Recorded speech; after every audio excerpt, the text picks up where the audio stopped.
자, 오늘 말씀에는 헤롯이라는 사람이 등장을 합니다. 헤롯은 이스라엘 지역을 관리하던 분봉 왕이었습니다. 좀 낯설죠? 분봉 왕. 분봉 왕은 나라를 4개로 나누어서 각각의 구역을 통치하는 왕을 뜻하는 말이었습니다. 그러니까 온 나라를 통치하는 왕보다 약간 하위 개념이라고 볼 수 있습니다. 로마는 여러 식민지를 이제 다스렸지만 직접 통치하지는 않았습니다. 충성하기만 한다면, 로마 황제에게 충성하기만 한다면 그 식민지의 정부를 인정해 주었고, 왕을 황제의 어떤 그 임명에 따라서 얼마든지 세울 수 있었습니다. 그리고 임명된 왕은 황제에게 충성해야 했으며 특별한 반란이 일어나지 않도록 관리해야 했습니다. 몇 가지 중요한 사항만 잘 지키면 얼마든지 독립적으로 통치할 수 있었던 것이죠. 이렇게 식민지가 그 지역의 왕들을 통해서 다스려졌는데, 이스라엘 사람들이 살던 그 땅을 통치하던 왕은 헤롯이었고 헤롯의 집안이었습니다. 자, 그러다 보니 성경에는 헤롯이 여러 번 등장합니다. 그런데 다 다른 사람이에요. 예수님께서 태어나셔서 수많은 어린아이들을 죽이려고 했던 왕은 헤롯 대왕이라고 부릅니다. 헤롯 집안의 첫 번째 왕, 아니면 가장 이제 성경에서 가장 먼저 나오는 첫 번째 헤롯 왕이라는 개념이고요. 그리고 신약의 초대교회 때로 넘어가면 사도행전에 등장하는 헤롯도 있습니다. 헤롯 아그리파 1세, 그리고 헤롯 아그리파 2세입니다. 이 사람들은 교회를 핍박하고 또 교회의 지도자들을 죽이고 사도 바울과 논쟁했던 것으로 이제 알려져 있습니다. 그리고 오늘 나오는 헤롯이 또 있는데, 이 사람은 헤롯 안티파스입니다. 헤롯 안디바. 헷갈리죠? 성경에서는 다 헤롯으로 기록하고 있기 때문에 좀 혼동되는데, 이 지역을 통치하던 이제 분봉왕이었구나, 이 집안 사람이었구나라는 정도로 생각하시면 쉽게 넘어갈 수 있을 것 같습니다.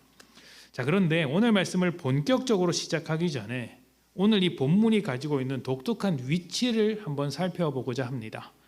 마가복음 6장 12절부터 13절인데요. 제가 봉독하겠습니다.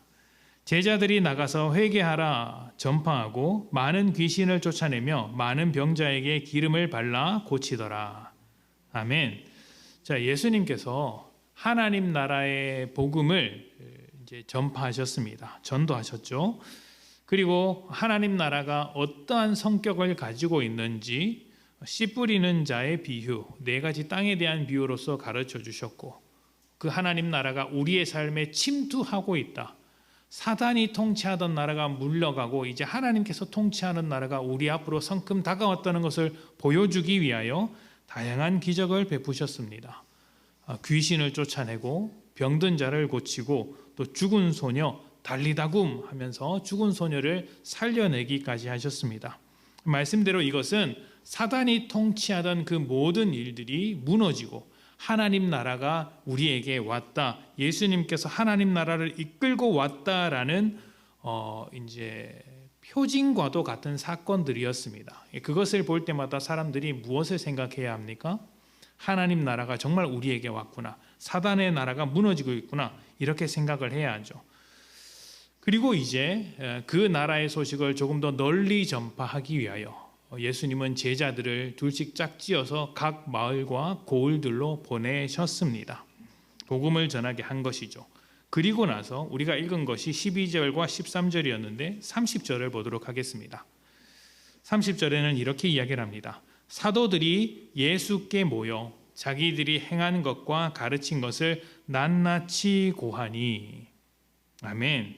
자, 보시면 13절에서는 뭐라고 했습니까? 12절과 13절에서는 회개하라 전파하면서 각 마을로 흩어져서 하나님 나라 복음을 전했습니다. 그리고 30절에 뭐라고 합니까? 돌아왔다. 예수님께서 돌아와서 자기들이 한 일을 보고했다라고 이야기를 합니다. 그러니까 13절에서 30절로 연결되는 것이 자연스러운 흐름이라는 것이죠. 중간에 내용이 필요 없이 그냥 그렇게 연결해도 충분합니다. 자연스럽죠. 그런데 그 중간에 제자들이 하나님 나라의 복음을 선포하고 있는 가운데 오늘 이야기가 불쑥 등장합니다. 그리고 내용으로도 잘 연결되지 않는 좀 이상한 이야기입니다. 자, 이런 양식을 샌드위치 구조, 좀 유식한 말로 이제 인클루지오 구조라고 합니다. 성경에서 자주 나오는 구조입니다. 중요한 내용을 앞뒤로 감싸고, 그리고 이 중요한 내용을 설명하고자 하는 어떤 내용을 중간에 끼워 넣는 것이죠. 그래서 중간 내용을 보면 양쪽에 있는 내용을 조금 더 잘 이해할 수 있게 만드는 성경의 구조입니다. 마가가 성경을 쓰면서 이런 구조를 여기에 굳이 사용했다라는 것, 그리고 맥락상 조금 뜬금없는 내용을 끼워 넣었다는 것은 분명한 의도가 있다는 것이고 우리에게 전해주고자 하는 내용이 있다는 것이겠죠. 자, 그래서 오늘 본문에서 이렇게 시작을 합니다. 이에 예수의 이름이 드러난지라. 말씀을 묵상하셨던 분들은 잘 기억하시겠지만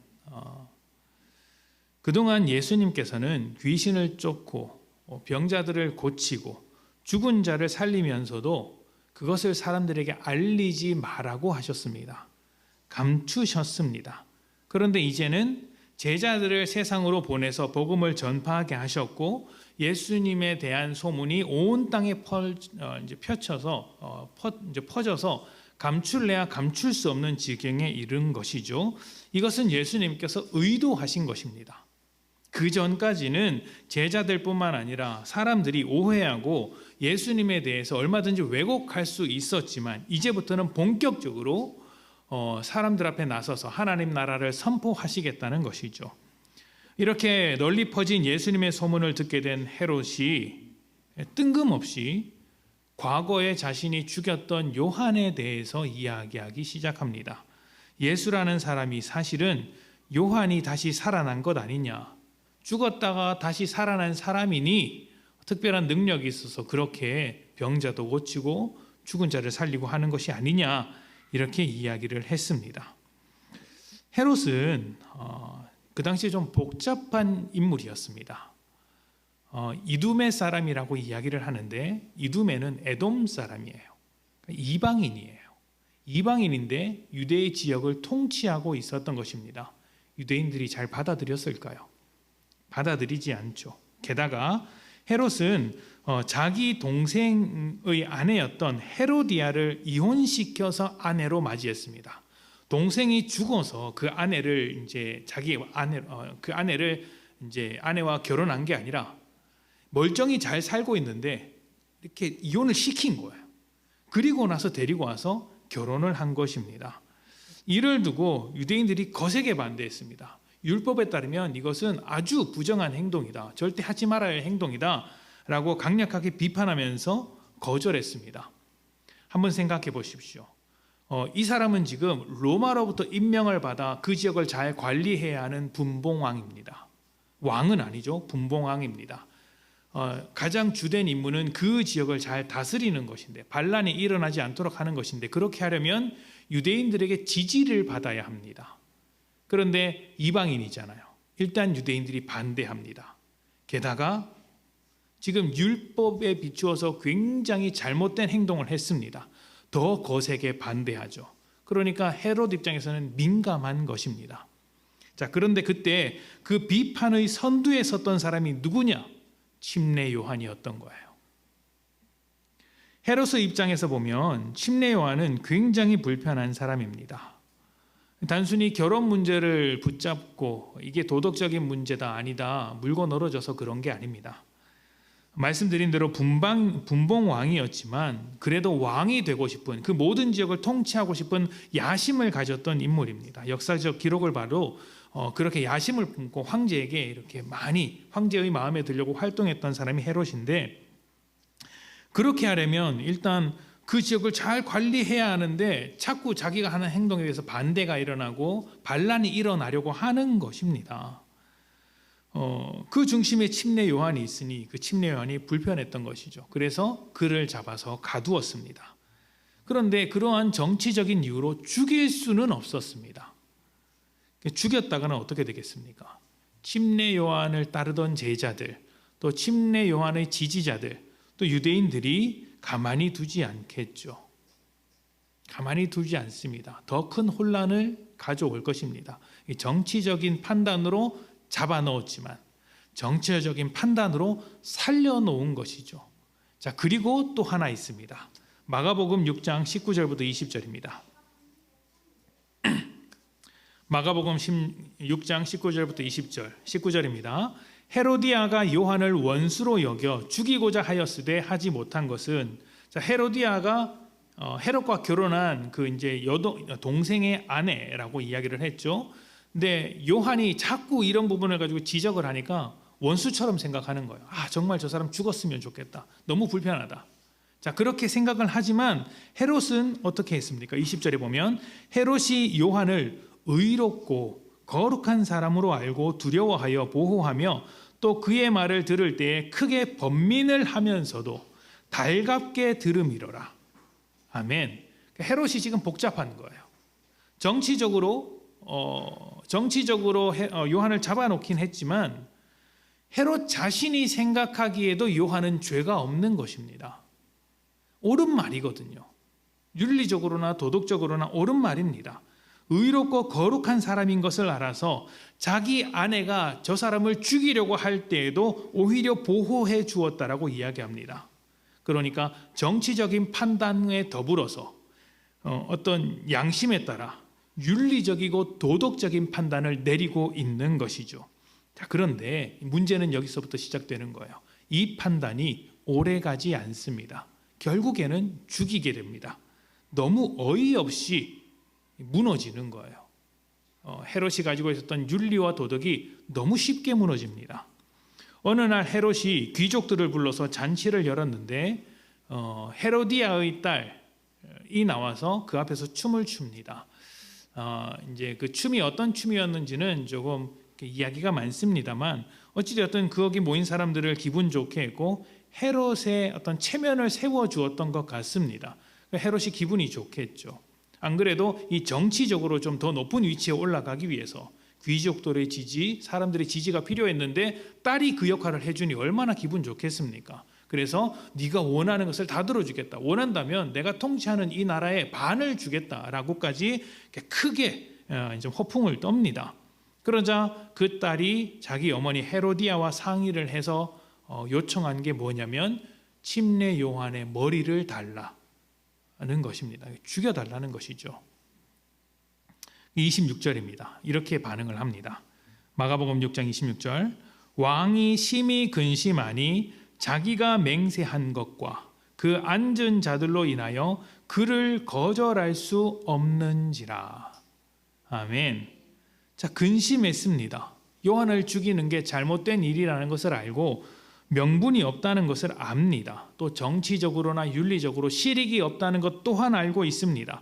그래서 근심했죠. 하지만 자기가 원하는 것을 주겠다고 사람들 앞에서 맹세했기 때문에 근심하면서도 요한을 죽인 것입니다. 왜 죽였죠? 왕으로서의 체면과 자존심 때문에 죽인 것입니다. 자존심은 빼앗길 수 없는 나만의 가치를 지키는 최후의 보루입니다.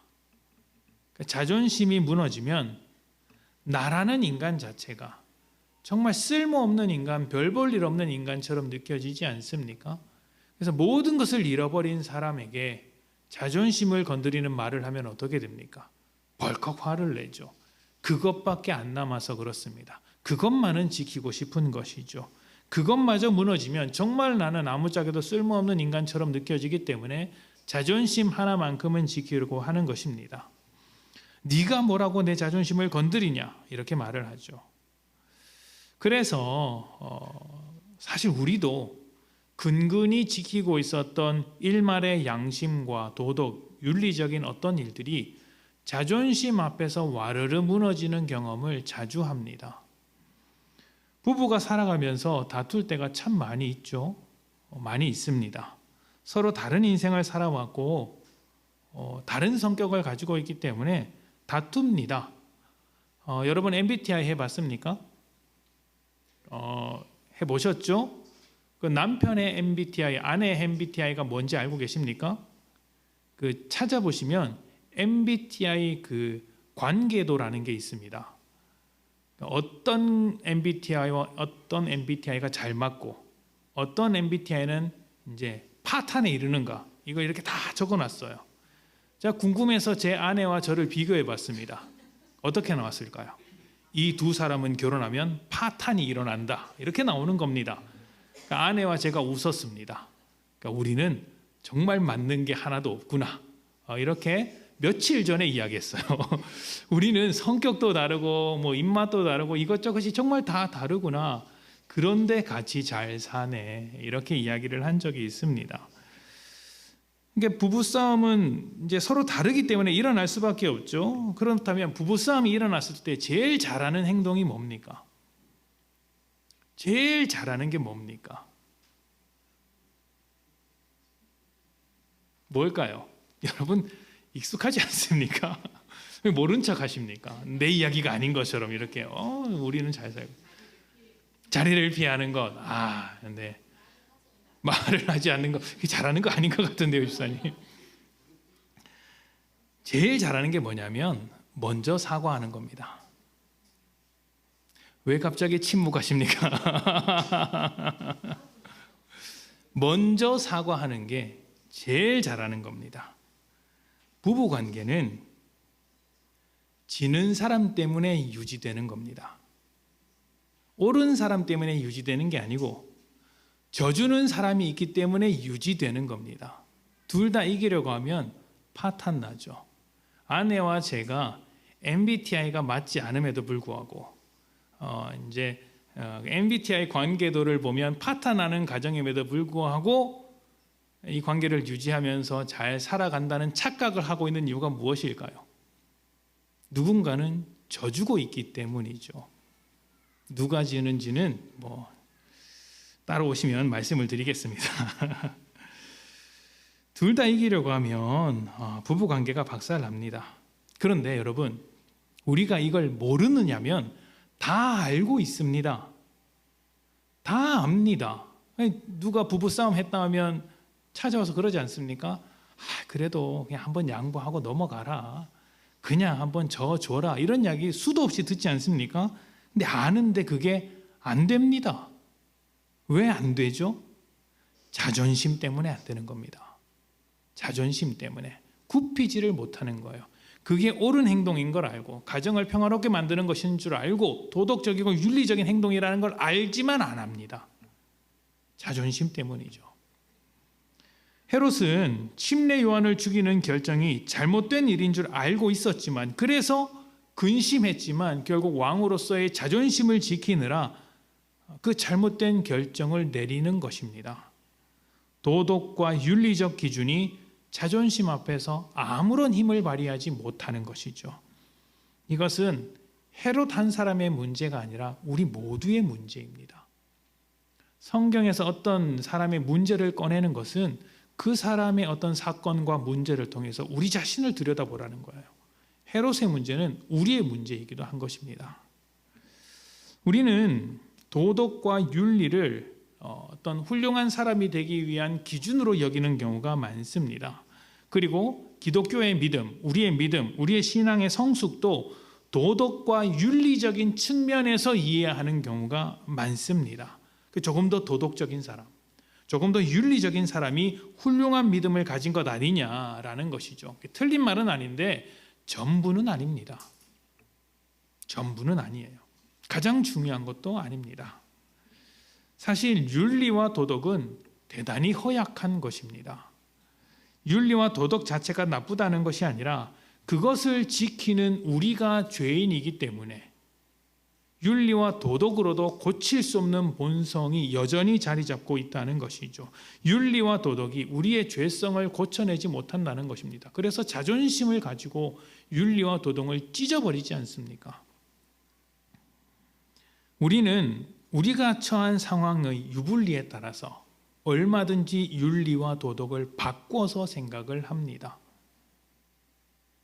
예를 들면 오늘 오전에 교육부 예배가 9시 반에 있었는데 노예 제도에 대한 이야기를 했습니다.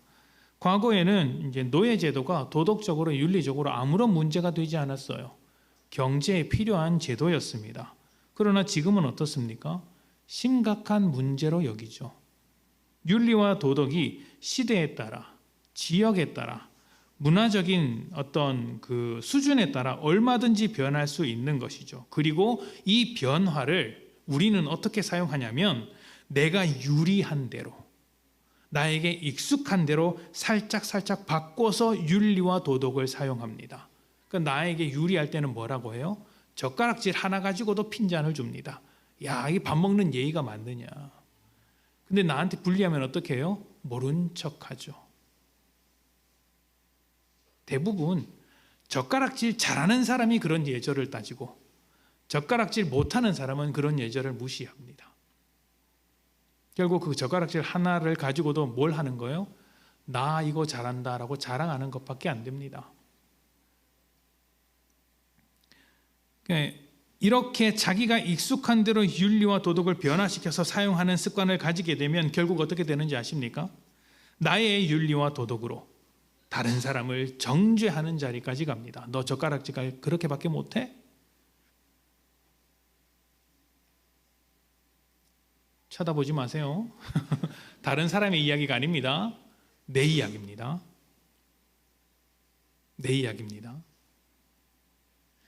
성경은 헤롯을 통해 정치와 도덕과 윤리가 우리를 이끌어주지 못한다는 것을 계속해서 보여주고 있습니다.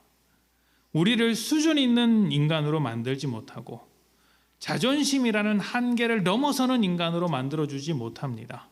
그럴듯한 인간으로 포장할 수는 있습니다. 그러나 그 그럴듯한 포장이 상처나는 자존심 앞에서 갈갈이 찢어지는 경험을 하루에도 몇 번씩 하는지 모릅니다. 자, 그런데 여러분, 헤롯이 누구죠? 왕입니다. 그 지역을 통치하는 왕입니다. 그 왕이 제대로 된 통치를 했겠습니까? 못하죠. 그래서 침례 요한을 죽였습니다. 윤리와 도덕과 정치가 헤롯을 제대로 인도해 주지 못했듯이 헤롯 역시 사람들이 살아가야 할 어떤 모습, 인간의 수준, 하나님 앞에서의 삶을 전혀 인도해 주지 못했습니다. 그래서 주님께서 하나님 나라가 선포되는 이 가운데 헤롯의 이야기가 들어가도록 성경이 구성되어졌고 주님께서 이제 이렇게 이야기하시는 거예요. 하나님 나라에 대한 선포에 대한 이야기를 하면서 이 이야기가 나오는 겁니다. 마가복음 6장 34절입니다. 헤롯의 이야기가 끝나고 이제 예수님께서 말씀하시는 장면입니다. 34절 다 같이 읽어봅시다. 시작. 예수께서 나오사 큰 무리를 보시고 그 목자 없는 양 같음으로 인하여 불쌍히 여기사 이에 여러 가지로 가르치시더라. 아멘. 여기서 목자 없는 양이라는 것은 성경에서 자주 사용하는 표현인데 왕이 없는 백성을 뜻합니다. 지도자의 부재를 뜻하는 말입니다. 이게 무슨 말입니까? 헤롯이 있지만 그 헤롯이 사실 그 백성을 제대로 인도하는 왕은 아니라는 것이죠. 이것은 헤롯 한 사람에 대한 이야기가 아니라는 말씀을 드렸습니다. 하나님 없이 살아가는 모든 인간에 대한 이야기입니다. 목자 없는 양과 같더라. 방황하더라. 실수하더라. 넘어지더라. 자기의 자존심을 극복할 수가 없더라. 윤리와 도덕과 정치로 포장을 하지만 별거 다니더라. 목자 없는 양과 같더라. 하나님 없이 죄인으로 살아가면서 죄라는 수준에서 조금도 벗어날 수 없는 우리, 윤리와 도덕과 정치, 그리고 다양한 학문과 철학, 종교까지 동원해서 자기의 수준을 높이려고 하지만 죄의 벽을 넘어서지 못하는 우리에게 예수님이 찾아오셔서 불쌍히 바라보시며 우리의 지도자, 우리의 스승, 우리의 목자, 우리의 아버지로서 인도하겠다고 책임지겠다고 말씀하시는 것입니다. 우리를 불쌍히 여기시는 것이죠. 그래서 이 불쌍히 여기시는 주님께서 무엇을 하셨습니까? 말씀해 보면 여러 가지로 가르치셨다 이렇게 되어 있습니다. 배고픈 자들에게 먹을 것을 먼저 준 것이 아니고 그 생활을 바꾸거나 이렇게 하신 것이 아니고 여러 가지로 가르치셨습니다. 무엇을 가르치셨겠습니까? 하나님이 통치하시는 나라, 하나님의 다스림을 가르쳐 주신 것이죠. 우리가 구원을 받았다는 것은 천국이라는 결승점에 도착했다거나 구원 열차의 티켓을 확보했다라는 것으로만 이해해서는 안 됩니다. 이런 말이 틀린 말은 아니고 맞는 말이지만 아주 좁은 의미예요. 얕아요. 천국 열차의 티켓을 확보한 것이 끝이라면 그 다음에 아무것도 없지 않습니까? 그러니까 얕은 신앙이 될 수밖에 없죠. 그러나 구원은, 하나님은 그게 끝이 아니라고 말씀하십니다. 구원은 출발하는 것이에요. 새로운 생명으로 태어난 것이며 긴 여행의 출발선에 선 것입니다. 태어났으면 자라야 하고 출발했으면 도착해야 합니다. 그 도착 지점을 향해, 자라야 할 모습을 향해 하나님께서 이끌고 가신다라는 것이 구원이에요. 출발도 못하고 있는 사람이 수두룩한데 우리는 드디어 하나님과 함께 출발을 했다. 이게 구원입니다. 우리가 도착해야 할 자리가 어디인지, 어떤 모양인지 우리는 어렴풋이 알고 있지만 하나님은 정확하게 알려주지 않으셨습니다. 다만 어떻게 하십니까? 하나님과 함께 살아가면서 확인해 가자, 우리 같이 알아가자, 이렇게 말씀을 하시는 것입니다. 확실한 것은 하나님께서는 우리를 절대 포기하지 않으시고 반드시 결승점에 들어가도록 여러 가지 길로 인도하신다는 것이죠. 그렇다면 결승점을 향해 인도하시는 하나님 앞에서 지금 우리, 오늘을 살아가는 우리는 어떻게 해야 할까요? 우리가 가지고 있는 정치와 윤리와 도덕, 철학과 종교심과 같은 것을 내세워서 하나님과 자존심 싸움을 하려고 하는 모든 시도를 그만두어야 합니다. 자존심을 내려놓으라는 이야기입니다. 하나님과 하는 자존심 싸움이란 결국 누가 옳으냐의 싸움 아니겠습니까? 하나님이 옳습니까? 아닙니다. 내가 옳습니다. 그러니 나를 이 방향으로 이끌고 가셔야 합니다. 라는 싸움 앞에서 포기하라는 것이죠. 네, 하나님, 하나님께서 이끌고 가시는 대로 제가 가겠습니다. 하나님께서 기준 되시옵소서, 이 싸움을 하는 것입니다. 자존심을 내려놓는 것이죠. 모든 인류의 역사, 죄인의 모든 역사가 하나님과 자존심 싸움을 하느라 시간을 허비했습니다. 엉뚱한 곳으로 갔죠. 이 싸움 때문에 예수님께서 십자가에 못 박혀 죽으신 것입니다.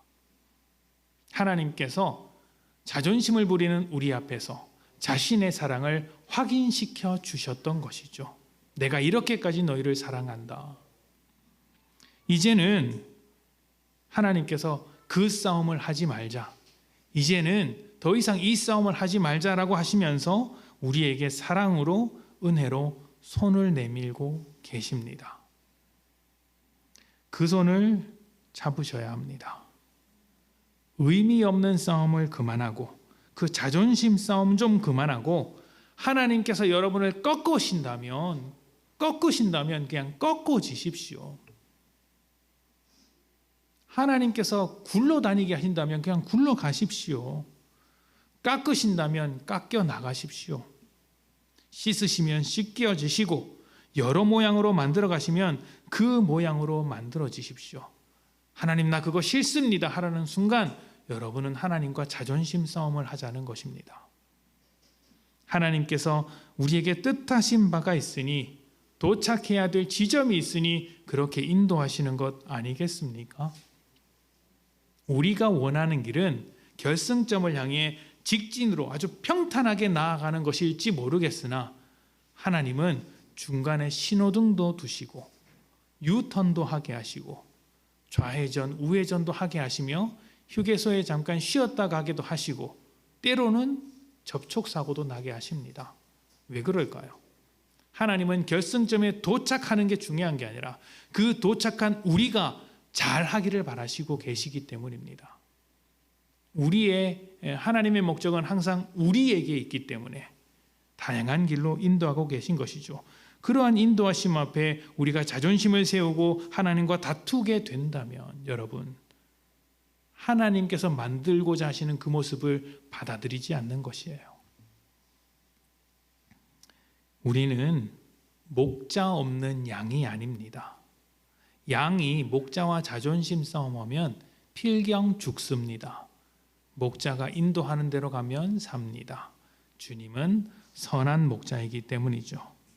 주님께서 목자 없이 방황하는 우리를, 자존심을 세우며 하나님과 싸우는 우리를, 정치와 윤리와 도덕으로 자신의 수준을 높이려고 하는 우리를, 아무것도 되지 않는 죄인에 불과한 우리를 불쌍히 여기셔서 목자가 되어 주셨으니 이제 모든 자존심을 내려놓고 하나님의 손 앞에 붙들려 살아가는 여러분이 되셨으면 좋겠습니다. 하나님께서 우리 모두를 완성해 가실 것입니다. 우리 함께 기도합시다.